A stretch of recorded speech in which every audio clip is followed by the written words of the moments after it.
Second year student, आज हम लोग राइटिंग टास्क 2 के बारे में बात करेंगे। किस चीज़ की? आइल्स राइटिंग टास्क 2। ये चीज़ें हमने ऑलरेडी पढ़ी थी कि राइटिंग के अंदर दो टास्क होती है। एक्चुअली टास्क 1 में आपने एक विजुअल डेटा को डिस्क्राइब करना होता है 150 वर्ड्स के अंदर, जिसका टाइमिंग सिर्फ 20 मिनट्स होता है। टास्क 2 में आपने एक ऐसे लिखना होगा। एक ऐसे आपको एक टॉपिक दिया गया होगा, आपने इसके ऊपर ऐसे लिखना होगा। कितने? 250 वर्ड्स का। और आपके पास टाइमिंग कितना होगा? 40 मिनट्स। ये ऐसे ओपिनियन ऐसे भी हो सकता है या आर्गुमेंटेटिव ऐसे। ये तो चलो हम आगे जाके डिफरेंट ऐसे के टाइप्स भी देखेंगे। फिर मैं ऐसे का स्ट्रक्चर भी आपको समझा दूंगा, ठीक है। साथ में आपको साथ साथ जो रेलेवेंट चीज़ हम साथ साथ लेके चलेंगे वो होगा ये प्रीवियस टेस्ट कैम्ब्रिज का ऑफिशियल कैम्ब्रिज प्रीवियस टेस्ट, जिसको एक स्टूडेंट ने यहाँ पे अटेम्प्ट किया है और उसके बैंड्स आए हैं 6.5। क्या वजह, क्या गलतियाँ है, क्या वजह है, वो तो हम देखेंगे यहाँ पे, ठीक है, डिटेल में। ये जो भी गलतियाँ प्रॉब्लम उस स्टूडेंट से हुई है, we will discuss all of this thing, right. But यहाँ पे हमने सबसे पहले यहाँ तक आने से पहले थोड़ा सा बेसिक को समझना है, ठीक है। तो टास्क 2 में क्या होगा? You will be asked to discuss a social, academic और ग्लोबल इशू। तो आपसे या तो सोशल इशू या एकेडमिक या कोई ग्लोबल मसला इशू के ऊपर आपसे कुछ भी चीज़ पूछी जा सकती है, ठीक है? क्या आपने इसको डिस्कस करना है, इस ग्लोबल इशू को या एकेडमिक या कोई सोशल इशू को। कुछ इस फॉर्म में होगा। फॉर एग्ज़ाम्पल टॉपिक दिया गया होगा, let's suppose some people think technology makes life easier. कुछ लोग सोचते हैं कि टेक्नोलॉजी लोगों की ज़िंदगी आसान बनाती है। Other believe it makes life more stressful. जो कि लेकिन दूसरी तरफ देखा जाए, कुछ लोगों का ये ख्याल है कि नहीं, ये काफ़ी ज़्यादा स्ट्रेसफुल हमारी लाइफ बनाती है और भी तकलीफ दे, प्रॉब्लम वाली, डिप्रेशन वाली। Discuss both views and give your opinion. तो ये एक ओपिनियन ऐसे होगा, अपने दोनों पॉइंट्स को, दोनों व्यूज़ को अपने पैरेलली जाके डिस्कस करना है, उसको लिखना है, फिर अपनी तरफ से राय देना है कि आपका इस इश्यू के ऊपर क्या राय है, ठीक है? या आपको इस तरह आ सकता है कोई ऐसे, in many countries people prefer to rent houses instead of buying them. मुख्तलिफ ममालिक में लोग घरों को खरीदने की बजाय उसको रेंट पे लेना प्रेफर करते हैं, तरजीह देते हैं उसको किराए पे लेना। Why is this the case? ये केस क्यों है? Do you think it's a positive और नेगेटिव डेवलपमेंट? आप क्या सोचते हैं कि ये पॉजिटिव या नेगेटिव डेवलपमेंट है? तो ये एक क्या है, इसमें भी आपसे मतलब क्या है, एडवांटेज, डिसएडवांटेज या नेगेटिव या पॉजिटिव डेवलपमेंट के बारे में, ओपिनियन के बारे में आपसे राय मांग रहा है, ठीक है। तो इस तरह की चीज़ के ऊपर आपने लिखना होगा। लिखने से पहले थोड़ा आपको बता दूँ कि आपका जो सेंटेंस का जो क्वेश्चन होता है ना, यहाँ पे जो कोई आपसे टॉपिक माँग रहा है, वही टॉपिक आपका एक्चुअली डिसाइड करता है। उसको पढ़ने के बाद जो सेंस वो आपको देगा, वो आपका डिसाइड करता है कि आपका यहाँ पे जो ऐसे है, वो ओपिनियन ऐसे है, यानी एग्री या डिसएग्री वाला ऐसे है, या डिस्कशन ऐसे है, या प्रॉब्लम सॉल्यूशन वाला, या एडवांटेज डिसएडवांटेजेस, या डबल क्वेश्चंस वाला।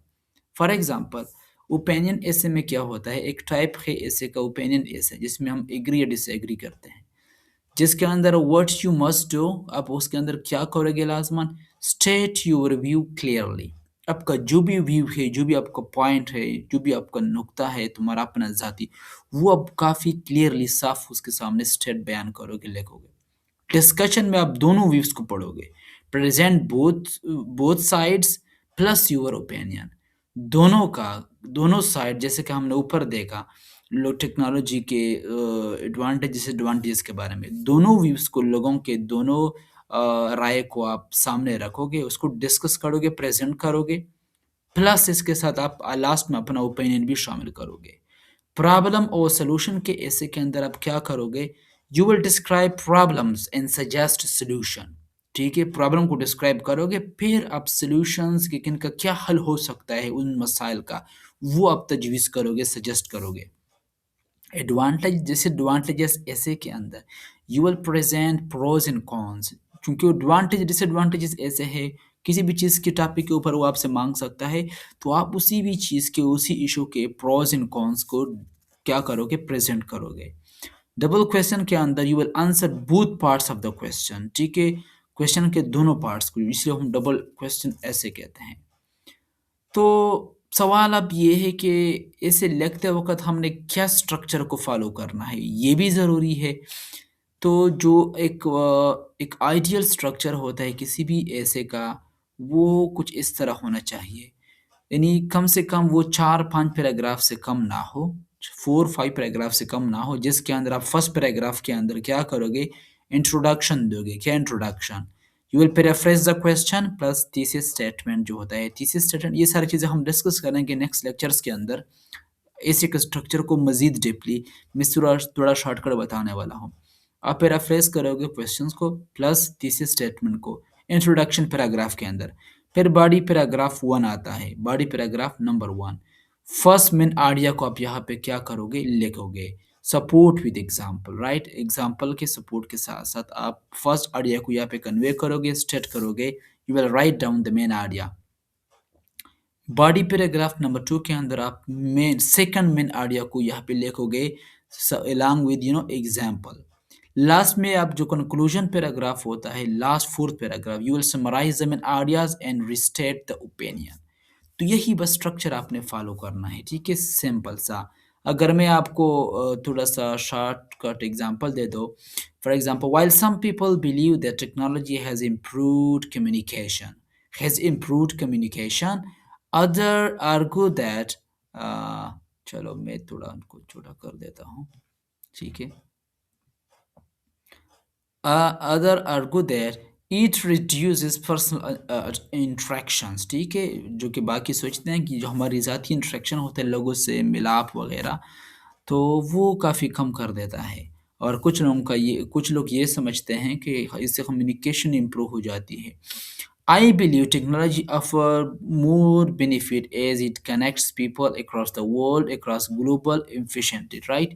तो एक कुछ इस तरह का एक शॉर्ट आंसर है, लेकिन बेस और तरीका ये किसी भी आइल्स के कोई भी मॉड्यूल, जो भी सेक्शन आपने प्रिपेयर करना हो ना, सबसे बेस्ट अप्रोच, सबसे बेस्ट तरीका ये है कि आप क्या करें, आप प्रीवियस टेस्ट कैम्ब्रिज का उठा के उसको डिस्कस कर लें। तो ये राइटिंग टास्क 2 है कैम्ब्रिज का, मैंने प्रीवियस वाला उठाया है। तो पहले यहाँ पर आपको 2-3 सेंटेंस के अंदर कुछ इंस्ट्रक्शन दी गई होती है यहाँ पे, हिदायत एग्ज़ाम की तरफ से, जिसमें आपको क्लियर कट लिखा गया यहाँ पे होता है कि आपने सिर्फ़ और सिर्फ़ इस टास्क के ऊपर 40 मिनट स्पेंड करना है, 40 मिनट से ज़्यादा नहीं, ठीक है? ये टॉपिक आपको दिया गया है, इस तरह आपके साथ ये बॉक्स के अंदर बंद होगा, ये आपका होगा एक्चुअली क्या टास्क। इसके ऊपर आपने ऐसे लिखना है। फिर होगा give reason for your answer and include any relevant example from your own knowledge and experience. Write at least 250 word, 250 words, कम से कम आपने 250 वर्ड्स लिखने हैं, इससे कम नहीं, ठीक है? क्वेश्चन क्या है? It is important for people to take risks, both in their professional lives and their personal lives. Do you think that advantages of taking risks outweigh the disadvantages? यहाँ पे कहता है कि लोगों के लिए ज़िंदगी में रिस्क लेना बहुत इम्पोर्टेंट है। प्रोफ़ेशनल ज़िंदगी में भी, लोगों का जो प्रोफ़ेशनल ज़िंदगी होती है या उनके ज़ाती लाइफ़ में भी, ठीक है? आप क्या समझते हैं? ये आपसे पूछ रहा है एग्ज़ामिनर, आप क्या समझते हैं कि रिस्क लेने के जो फ़ायदे हैं, वो इनके नुकसानात से ज़्यादा है, या रिस्क लेने के नुकसानात इनके फ़ायदे से ज़्यादा है? तो इनके आंसर हम क्या लिखेंगे वो तो अलग बात है। जिसने लिखे हैं चलो वो देखते हैं, और एग्ज़ामिनर ने उनको क्यों बैंड्स कम दिए हैं, उनका कमेंट भी पढ़ते हैं, ठीक है? ये एक स्टूडेंट का, एक कैंडिडेट है आप लोगों की तरह, उसने यहाँ पे क्या किया है, पूरा अच्छी तरह से लिखा है, लेकिन उनको बैंड्स 7 या 8 बैंड्स के बजाय 6.5 बैंड्स मिले हैं, जो कि अच्छे एवरेज स्कोर है, काफ़ी बेटर को स्कोर है, कम नहीं है, क्योंकि राइटिंग में पास स्टूडेंट के कम आते हैं स्कोर। अब सवाल ये है कि 7.5 या 8.5 स्टूडेंट के क्यों नहीं आए? तो फिर इसके लिए हम उसके यहाँ पे पूरे रिस्पॉन्स को देखेंगे, उसने किस तरह लिखा है। फिर लास्ट में जाके हम क्या करेंगे, एग्ज़ामिनर का जो कमेंट है, वो डिस्कस करेंगे। कि ऐसा उसने क्यों किया है? एग्ज़ामिनर के कमेंट को अगर हम देखते हुए देखें तो एग्ज़ामिनर ने उसको कमेंट दिया है, this response discusses the advantages and disadvantages of taking risk. ठीक है? ये तो ठीक है। एग्ज़ामिनर कहता है कि इस बंदे का जो रिस्पॉन्स है, वो रिस्क लेने के फ़ायदे नुकसानात दोनों को डिस्कस करता है। It put much greater emphasise on risk in professional life. कहता है कि उसने इस कैंडिडेट ने प्रोफ़ेशनल लाइफ़ के अंदर रिस्क लेने को काफ़ी ज़्यादा उसने एम्फसाइज़ डाला है, ज़ोर डाला है इस बात के ऊपर। As this response is below 250 words. जैसा कि ये जो जवाब है इस स्टूडेंट का, इस कैंडिडेट का, वो 250 वर्ड से कम है। यानी ये कितना है, 242 वर्ड्स पर मुश्तमिल है, ठीक है? More could be added to include risk in personal life. ऐसे मज़ीद भी इज़ाफ़ा हो सकता था अगर बंदा थोड़ा पर्सनल लाइफ के अंदर रिस्क लेने को भी इसमें इंक्लूड करता करता क्योंकि उसने सिर्फ प्रोफेशनल लाइफ के अंदर रिस्क लेने पर ज़्यादा एम्फसाइज़ किया है, along with some specific example of risk that people commonly take। ठीक है? फिर एग्ज़ामिनर कहता है कि इसके अंदर एक क्लियर प्रोग्रेशन हमें देखने को मिलता है throughout the response and ideas are logically organised. यानी कि आइडियाज़ जो उसने लिखे हैं पैराग्राफ की शक्ल में, वो प्रॉपर लॉजिकली ऑर्गेनाइज्ड हुए हैं, ठीक है? मैं आपको राइटिंग क्राइटेरिया का 4 मार्किंग क्राइटेरिया बताऊँगा, आपको फिर क्लियर हो जाएगा कि टास्क अचीवमेंट, टास्क रिस्पॉन्स क्या है, कोहेजन कोहेरेंस क्या है, लेक्सिकल रिसोर्स क्या है, ग्रामेटिकल रेंज, लेक्सिकल रिसोर्स, ये सारी चीज़ें क्या है, फिर आपको चीज़ें बहुत क्लियर हो जाएगी। फिर एग्जामिनर कहता है advantages are presented first and disadvantages are presented first and advantages second. अमूमन लोग करते क्या है, जब भी इस तरह का ऐसे आता है किसी भी चीज़ के फ़ायदे नुकसानात के ऊपर, नेचुरली बल्कि ज़्यादातर लोग प्रेफर ये करते हैं ये स्ट्रक्चर के पहले उसके एडवांटेजेस को हम डिस्कस करते हैं, फिर इनके डिसएडवांटेज, इनके नुकसानात को, इन्हीं कॉन्स को हम लास्ट में प्रेज़ेंट करते हैं, लिखते हैं, डिस्कस करते हैं। लेकिन इस कैंडिडेट ने डिसएडवांटेजेस को पहले डिस्कस किया है, एडवांटेजेस को बाद में। जो कोहेसिव डिवाइसेस है, वो उसने काफ़ी मैकेनिकली यूज़ की है। जैसा कि फॉर एग्ज़ाम्पल हमने देखा, ठीक है? ज़्यादातर सेंटेंसेस के शुरुआत में उसने लिखा first of all, however, on the other hand, firstly, ठीक है? ये सारे कोहेसिव डिवाइसेस है जो कि डिफरेंट पैराग्राफ को, सेंटेंसेस को आपस में कनेक्ट करती है, एक फ्लो बनाती है, प्रॉपर फ्लो बनाती है राइटिंग वर्क का, ताकि फ्लो ब्रेक ना हो, एक लॉजिकली पूरा चीज़ ऑर्गेनाइज्ड हो। But referencing is generally appropriate, जैसा कि eat, this loss, they, the failure. The first paragraph is very short and paraphrasing is not entirely logical. उसने पहला पैराग्राफ इंतहाई शॉर्ट लिखा है, ठीक है, एक सेंटेंस के अंदर, वो तो हम देखेंगे। और पैराफ्रेजिंग भी एग्जामिनर कहता है कि वो पूरी तरह लॉजिकल नहीं है। वोकेबलरी क्या है, काफ़ी इफ़ेक्टिव है with some less common item, जैसा कि डैमेज द सोसाइटी, ठीक है, रिसीव ह्यूज बेनिफिट, एनेबल या obtain advantages from the process वगैरह। वोकेशनल एरर भी है उसके अंदर, फॉर एग्जांपल ऑब्जेक्ट, ऑब्जेक्टिव की बजाय, ठीक है, या ऑब्जेक्ट की बजाय ऑब्जेक्टिव, पॉइंट की बजाय पर्सपेक्टिव के बजाय उसने पॉइंट्स लिखा है, ठीक है, ऑब्जेक्टिव के बजाय उसने ऑब्जेक्ट लिखा है, कुछ गलतियाँ उसके अंदर है। सेंटेंस स्ट्रक्चर उसका बहुत अच्छा है, मतलब बुरा नहीं है, कुछ गलतियाँ है, राइट, और कुछ sorry frequent error free sentences भी हमें देखने को मिले। वैरायटी, मुख्तलिफ किस्म के कॉम्प्लेक्स स्ट्रक्चर उसने यूज़ की है, अलॉन्ग विद कंडीशनल सेंटेंस जिसमें हम इफ या व्हेन से स्टार्ट लेते हैं, ठीक है, उस तरह के जुमले में। चलो एग्ज़ाम में ऐसा क्यों कहा है, चलो थोड़ा एक सिंपल एक नज़र से देख लेते हैं। पहला सेंटेंस, उसका पहला पैराग्राफ देख ले। इनका फर्स्ट पैराग्राफ अगर देखा जाए, एक सेंटेंस के अंदर उसने लिखा है, it is said that taking, it is ये कहा जाता है that taking risk bring a lot of benefits, however it also gives us some drawbacks, ठीक है? तो उसने डिसएडवांटेजेस के बजाय डायरेक्टली ड्रॉबैक्स लेके आए, क्योंकि वो चाहता है कि बार-बार सेम वर्ड्स की रिपीटिशन अच्छी बात नहीं है आइल्स के अंदर, बल्कि हमने डिफरेंट सिनोनिम को यूज़ करना चाहिए। फिर उसने स्टार्ट लिया है पैराग्राफ का। फर्स्ट ऑफ ऑल, सबसे पहले, it is obvious that taking risk will cause a great loss of people do it and fail, right? In personal life this loss might not be so harmful, however. अब personal life में उसके ऊपर उसने एक जुमला लिखा है, फिर डायरेक्ट उसने जंप किया है प्रोफेशनल लाइफ के अंदर, जो हम रिस्क लेते हैं उसके क्या फ़ायदे नुकसानात है। हाउएवर, ताहम, ठीक है, it will be really harmful in professional life.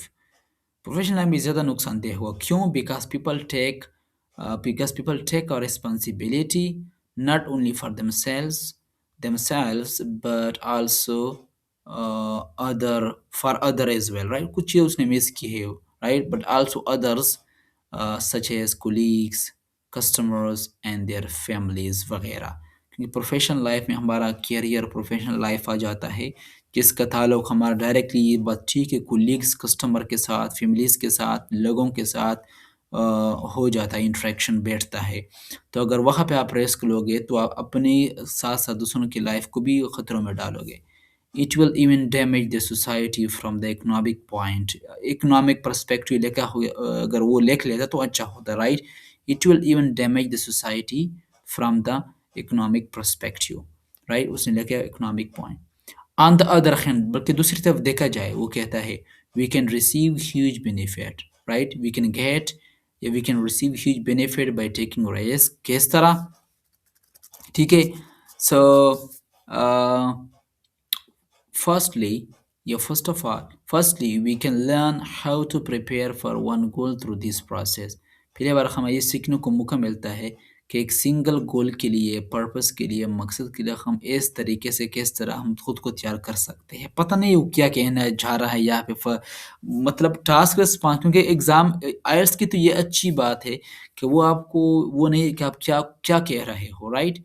वो आपके तुम्हारे सेंटेंस स्ट्रक्चर को, वोकैब्युलरी रेंज को, ग्रामेटिकल स्ट्रक्चर को, तुम्हारे आडिया को, कोहेजन, कोहेरेंस को देख रहा होता है और तुम्हारे टास्क रिस्पॉन्स को। अब इनका टास्क रिस्पॉन्स उतना प्रॉपर तो नहीं है। हाँ, जो कुछ माँगा है उसने लेगा है।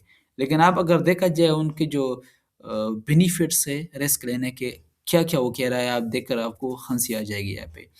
How to prepare for one goal through this process in order to achieve the aim, people will make all the effort to think about it, right? लोग इसके बारे में अपना सारा एफर्ट कोशिश लगाएंगे इसके बारे में सोचते हुए, right? And try to find more efficient way, right? और सबसे बेहतर तरीका ढूंढने की कोशिश करेंगे। इफ़ दे डू दिस, अगर वो ये कर पाएंगे इन द प्रोफेशनल सर्कमस्टांस या इन प्रोफेशनल सिचुएशन, ठीक है, so they will recognize the responsibility, they will recognize the responsibility and importance of cooperation. Yani they will be able to find, right, to find out and recognize the responsibility and importance of cooperation, ठीक है? तो इसलिए risk लेने के काफ़ी फ़ायदे उसने यहाँ पे दूसरे पैराग्राफ में एडवांटेजेस के बारे में उसने बात की। इस पैराग्राफ में उसने डिसएडवांटेज के बारे में बात की कि अगर आप रिस्क लोगे प्रोफेशनल लाइफ में तो आपने साथ-साथ तो आप क्या कर लोगे? आपने साथ-साथ कोलीग्स, कस्टमर, फैमिलीज़ का भी लाइफ आप खतरे में डाल सकते हो। यहाँ पे वो कह रहा है अगर आप लेते हो रिस्क तो फ़ायदा तो ये है कि आपको इस तरीके से अब एक ख़ास गोल की तरफ आपकी प्रिपरेशन हो जाती है, आप अपना एम अचीव कर लेते हो। इस तरीके से जो कुछ हम जिस चीज़ के बारे में सोच रहे होते हैं, अपना एफ़र्ट लगा के उस चीज़ को हम हासिल कर सकते हैं बाय टेकिंग रिस्क, ठीक है? तो उसको इस तरह कुछ चीज़ें दूसरी बात ये है कि अगर हम अचीव हो जाते हैं, तो हमारी रिस्पॉन्सिबिलिटी हम फाइंड आउट कर सकते हैं, हमारी ज़िम्मेदारी और कोऑपरेशन के लिए क्या है बेस्ट चीज़ है। तो उसने यानी बात की एडवांटेजेस के बारे में, ठीक है? फिर वो कहता है also it will be completely meaningful even though people can't achieve या can't achieve the goal after taking risk, right? They will learn the reason why they have failed and how to change it. और ये उसकी अच्छी बात है। Risk लेके जो हम रिस्क ले एक फ़ायदा ये भी है, लेट्स सपोज़ हमने रिस्क लिया, हमें वो चीज़ हासिल नहीं हुई। इसका फ़ायदा ये है they will learn the reason why they have failed and how to achieve it. फिर हमें एक आइडिया हो जाता है। कुछ लोग अपने गलतियों से फेलियर से सीखते हैं। रेस लेके अगर हम कामयाब नहीं हो जाते, तो ये है फिर हमें कुछ रीज़न वजह मिल जाते हैं कि हम नाकाम क्यों हुए, ठीक है? और हम इसको किस तरह चेंज कर सकते हैं। The failure will enable them to improve their skills and to achieve their object next time। ये अच्छी बात है, राइट? वही नाकामी हमें इस बात के काबिल बना देती है, हम अपने स्किल किस तरह इम्प्रूव कर सकते हैं और नेक्स्ट टाइम अपन उसी चीज़ को हासिल करने में किस तरह लगा सकते हैं। एज आई मैन जिसे कि मैंने मेंशन किया है, वो कहता है it is true that taking risk give us both advantages and disadvantages. However, it can be argued that benefit outweighed the drawbacks, in that we can obtain advantages not only from the result but also from the process of taking risks। Overall response बहुत अच्छा था उसका, ठीक है? तो अ, बाकी ये है कि उसने एक हेशू डिवाइसेस भी यूज़ की है। इसलिए 6.5 बैंड्स राइटिंग में लेना काम चीज़ नहीं है, ठीक है? Well good. ये काफ़ी यूँ समझ लें कि काफ़ी एवरेज या अबव एवरेज ही क्या है, स्कोर है। तो ये क्वेश्चन था, एग्ज़ाम में उसने कुछ जो कुछ माँगा था, ये उसका रिस्पॉन्स था। सिर्फ़ मसला ये है कि उसने 242 वर्ड्स लेके, और हालाँकि उसको लिखना चाहिए था 250 वर्ड। कुछ गलतियाँ भी है उसके अंदर, एग्ज़ामिनर ने काफ़ी अच्छा कमेंट किया था, इसलिए मैंने ये सारा चीज़ उठाया, क्योंकि ये कैम्ब्रिज की तरफ से एग्ज़ाम है। उसी रियल कैंडिडेट का एक एग्ज़ाम है, और जो कमेंट्स एग्ज़ामिनर कमेंट्स मिला है वो मेरा ज़ात नहीं है, उसी कैम्ब्रिज सर्टिफाइड कैम्ब्रिज एग्ज़ामिनर का कमेंट है, ठीक है? तो टेक केयर, ये आज का लेक्चर था। नेक्स्ट बहुत सारी चीज़ें हम लोग डिस्कस करने वाले हैं, ठीक है? तो साथ रहिए, और फर्स्ट 2 लेक्चर जो है राइटिंग के ऊपर वो भी देख लीजिए, ताकि आपको बाकी चीज़ें आसान लगे, ठीक है? Thank you so much.